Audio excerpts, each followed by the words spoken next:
নমস্কার, আপনারা দেখছেন ডিজিটাল খবরিলাল বাংলা।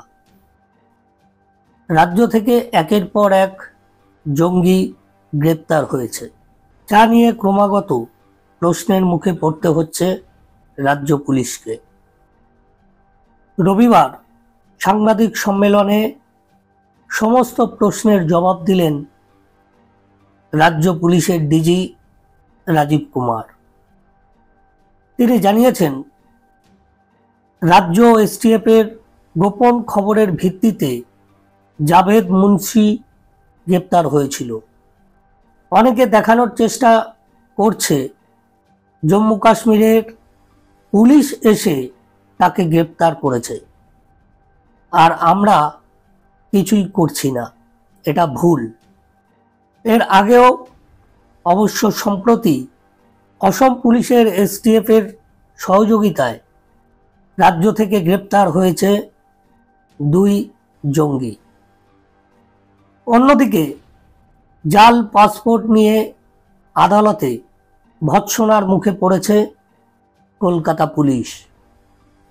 প্রকাশ্যে এসেছে ভেরিফিকেশনের সময় পুলিশি গাফিলতির একাধিক উদাহরণ, অথচ পাসপোর্ট সংক্রান্ত নথি যাচাইয়ের দায়িত্ব পাসপোর্ট কর্তৃপক্ষের।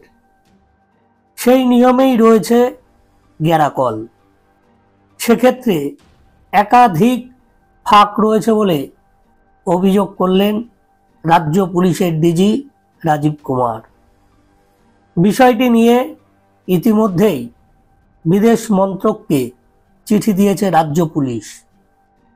পাশাপাশি জেলা স্তরে পাসপোর্ট যাচাইয়ের নিয়মেও বদল করা হচ্ছে আগামী দিনে বলে তিনি জানান।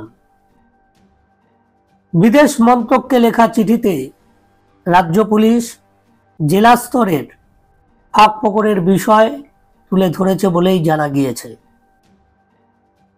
যাতে এ বিষয়ে কড়া আইন বা নিয়মাবলী নতুন করে প্রণয়ন করা যায়, এমনটাই জানিয়েছে রাজ্য পুলিশের ডিজি রাজীব কুমার।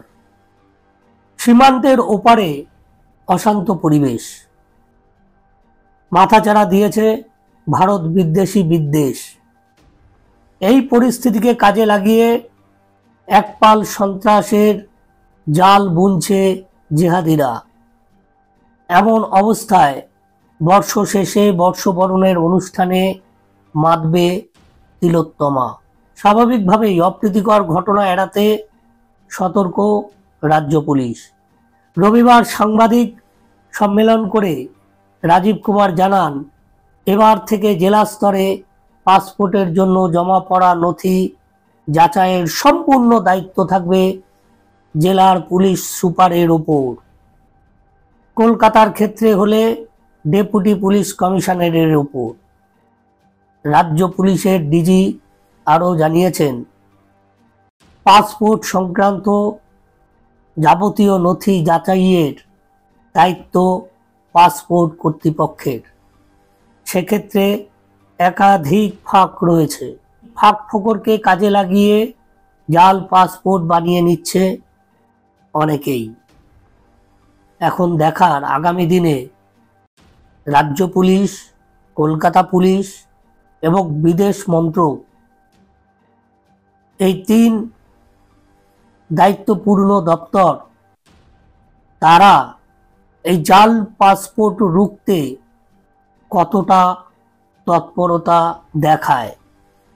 এবং এই যে বলা হচ্ছে ফাঁক ফোকর রয়েছে জেলা স্তরে, যে ফাঁক ফোকরের সুবিধে নিয়ে এক শ্রেণীর এই দুষ্টু চক্র জাল পাসপোর্ট বানিয়ে দিচ্ছে, এটা কত তাড়াতাড়ি বন্ধ করা যায় সেই দিকেই আমাদের নজর থাকবে। ভালো থাকবেন। নমস্কার।